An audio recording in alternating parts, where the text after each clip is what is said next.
Okay, so let's jump into this video and talk about our overlay feature we're going to be working with in our Dataviewer software. So the overlays are going to give us the ability to take two or more data logs, open them up in Dataviewer, and we're able to compare them directly against each other. So if we have two dyno runs or two quarter-mile passes or two lapping sessions, and we want to see why maybe on the dyno where we gained power or we lost power, or if we're at the quarter mile why we went faster, or on the track why we went faster or slower, whatever the case may be, we're able to overlay a huge amount of information and we can figure out the differences. So maybe our air fuel in one section of the track was rich in one pass and the other pass it wasn't, and that's why we went faster. We can very easily see this if we overlay the channels on top of each other. I'm going to be showing you how to do that and the advantages of using this. It's a really, really awesome feature, and I always use it when I'm doing my comparison, especially if I'm working with a race vehicle and trying to figure out why it's getting faster or slower. It's going to be extremely, extremely useful. So without further wait, let's jump in so we can check this out.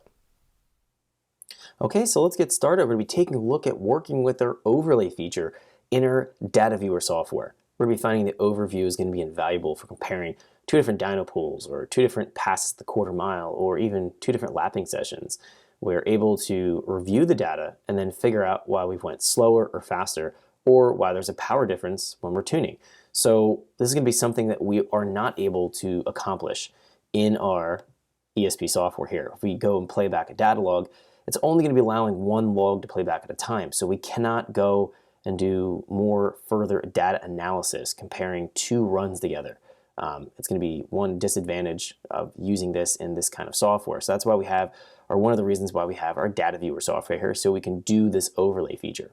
So in order to accomplish this, we're going to be finding we have our data log open here. At the top, we can see that we're on this particular file, the 660 horsepower file. We're going to be finding that these are all the channels that are going to be associated with that particular file. So this was everything that was logged.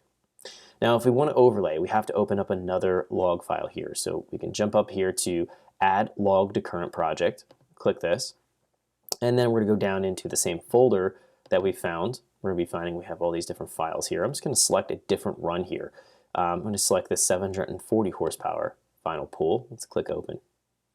Now, when we do that, we can see that this particular file is now opened in our data directory list here. We're going to be finding at the top, we still have our pool here. It's still appearing here and graphically plotting on our trace, but if we slide our cursor down here, we can also find now that data is available right here. So looking at these two runs, we're going to be finding that everything that was logged in this 660 horsepower pool is also logged here in the 740 horsepower pool. So